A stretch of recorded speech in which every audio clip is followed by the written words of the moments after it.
Stage पे बैठे हुए तमाम मेहमान और मजलिस में शरीक हुए तमाम उलमाए इकराम और तमाम मेरी बहनें हैं, तमाम हमारी टीचर्स हैं, सबको मेरा पहले तो मैं सबको सलाम करता हूँ। और बहुत सारी बातें तो मौलाना लुलाद साहब, डॉक्टर कानूगा साहब और मुफ्ती सारोदी साहब ने आपको बहुत सारी इल्म के बारे में बहुत सारी बातें बताई। अब मेरे कुछ बताने के मेरे पास कुछ है नहीं, लेकिन मैं सिर्फ इतना बताऊंगा कि भाई हमने ये इकरा स्कूल क्यों स्टार्ट किए हैं। क्योंकि कोसंबा तरसाड़ी के अंदर में तकरीबन 5000 से ज़्यादा मुस्लिम स्टूडेंट्स हैं।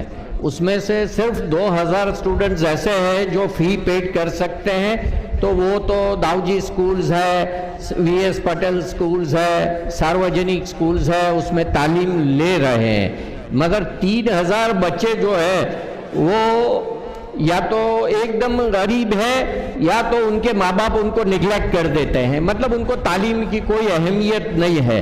इसलिए हम लोग इकरा स्कूल स्टार्ट करके ये बच्चे अगर रह न जाए, इसलिए हमने 5 इयर्स प्रोग्राम एक इम्प्लीमेंट किया है कि 5 साल के अंदर में यहाँ के जो 3000 बच्चे हैं वो मिनिमम 12th तक पहुँच जाए। मिनिमम उनको 12th तक पहुंचना है। और बाद में बहुत सारी, जैसे कानूगा साहब ने कहा कि प्रोग्रेसिव इंस्टीट्यूशन चल रही है, तो वो उनको सीए में भी ले जा सकती है, नीट में ले जा सकती है। हमारा काम तो सिर्फ उनको 12th तक पहुंचाना है, और 12th तक भी ऐसे पहुंचाना है कि उनको दीनी तालीम के साथ, उनके कैरेक्टर के साथ और बहुत बढ़िया फैसिलिटी के साथ, बगैर फी के साथ ये 3000 बच्चे जो है कम से कम 5 साल के अंदर में उसको कंप्लीट होना चाहिए।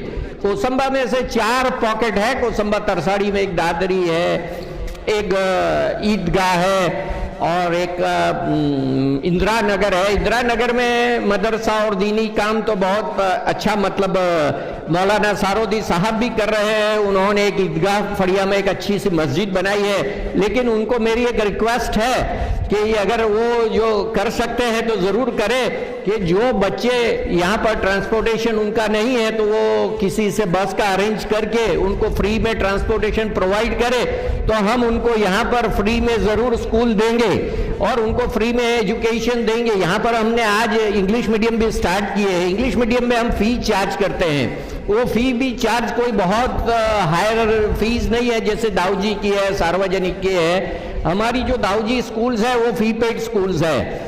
उसमें 80% नॉन मुस्लिम बच्चे हैं और 20% मुस्लिम बच्चे हैं। अब मैं देखता हूं कि नॉन मुस्लिम बच्चे भी जो वहां पर हैं वो मिडिल क्लास और लोअर मिडिल क्लास से आते हैं, लेकिन उनमें एजुकेशन की अहमियत ज़्यादा है तो वो कहीं से भी लाके फ़ी भर देते हैं। लेकिन मुस्लिमों में ये जज्बा भी पैदा नहीं हुआ, तो हमारा काम है जज्बा पैदा करना और इन बच्चों को निगलेक्ट नहीं करना चाहिए। वैसी पोजीशन हर शहर में है। पूरे गुजरात में अगर आप देखने जाओ तो 70% बच्चे ऐसे हैं कि जो स्कूल में जाते ही नहीं है, क्योंकि या तो उनके पास फी नहीं है या तो वो इतने गरीब खानदान से है कि कुछ ही साल 5, 6, 7 साल गवर्नमेंट स्कूल में जाके वो वहाँ से हो जाते हैं। इसीलिए अभी एक पेपर में सर्वे आया था कि जो ड्रॉप आउट रेट है वो सबसे ज़्यादा मुस्लिमों में है, खास करके बच्चे 7 या 8 तक। तो हम ऐसा चाहते हैं कि ऐसी छोटी छोटी स्कूलें हर शहर में, हर गांव में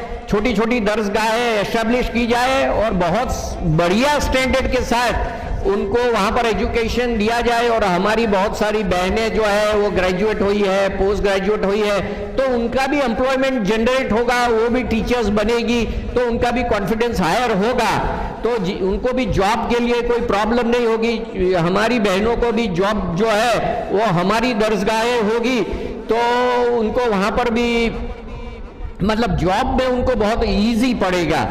और ये स्कूल्स जो है हम लोग को आलिमियत के साथ या अरबिक के साथ और दीनियात के साथ स्कूल कायम करने चाहिए ताकि हमारा कैरेक्टर भी बिल्टअप हो।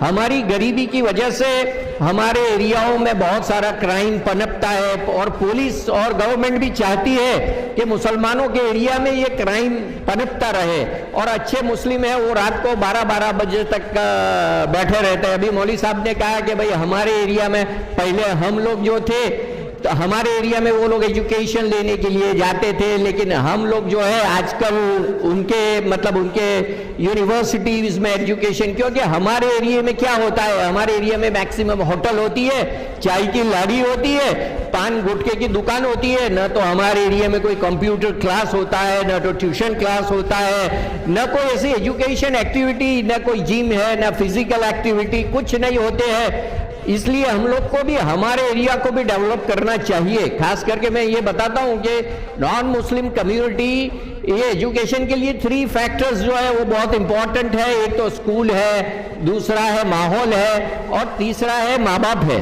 और खास करके मैं आपको बताता हूँ कि स्कूल एजुकेशन में तो हम लोग दोनों इक्वल है। जो टीचर्स के पास हम पढ़ते हैं वहीं पर हमारे नॉन मुस्लिम भाई बहन पढ़ते हैं। लेकिन माहौल में, हमारे माहौल में क्या होता है कि रात 12-12 बजे तक हम लोग बैठे रहते हैं, मोबाइल में देखते रहते हैं। जो हम लोग को बस नमाज में नहीं जाना होता है, मस्जिदों में नहीं जाना होता है, बस इधर उधर की सिर्फ पॉलिटिक्स की बातें, गांव के पॉलिटिक्स की बातें और ऑर्गेनाइजेशन की बातों में हम लोग हमारा टाइम बर्बाद कर देते हैं। जबकि नॉन मुस्लिम एरिया में माहौल ऐसा होता है कि भाई चलो ट्यूशन, बच्चों को ट्यूशन भेजो, बच्चों को पढ़ाई करने के लिए भेजो, ये करने के लिए भेजो, तो उनके माँ बाप भी बहुत एक्टिव होते हैं।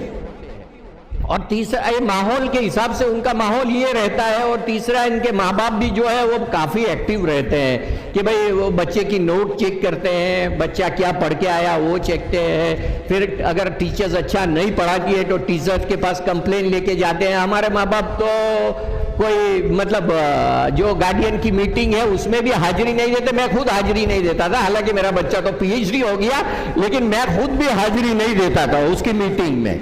अब मेरे जैसा आदमी हाजिरी नहीं देता है तो बेचारे वो छोटे मोटे आदमी है, तो उनके माँ बाप तो वहां पर बिल्कुल जाते नहीं है। तो उनके 2 फैक्टर्स हैं, हमारे से ज्यादा चढ़ियाते हैं। तो उसमें ये लोग, जैसे हमारी दाऊजी स्कूल में बहुत सारे यूपी वाले बच्चे पढ़ते हैं, तो वो यूपी वाले बच्चे जो है वो फैक्ट्री में सब काम करने जो यूपी से आए हैं वो लोग हैं। हमने उनके घरों की विजिट की थी, तो उनके घरों में जब हम गए तो हमने देखा कि उनकी माएँ जो है वो पढ़ी लिखी नहीं होती थी, लेकिन उसका बच्चा जब लेसन करता था, उसका बच्चा जब कुछ पढ़ता था तो उसकी माँ 2-2 घंटे तक उसके सामने बैठी रहती थी। तो मेरी माँओं से भी गुजारिश है कि वो भी अपने बच्चों को, भले वो पढ़ी लिखी नहीं है, कम से कम अपने बच्चे पर नज़र तो रखे। बस अब बहुत सारी बातें कर ली और अभी सब नमाज का और खाने का टाइम भी हो जाएगा, और अभी क्लास का इनॉग्रेशन भी बाकी है।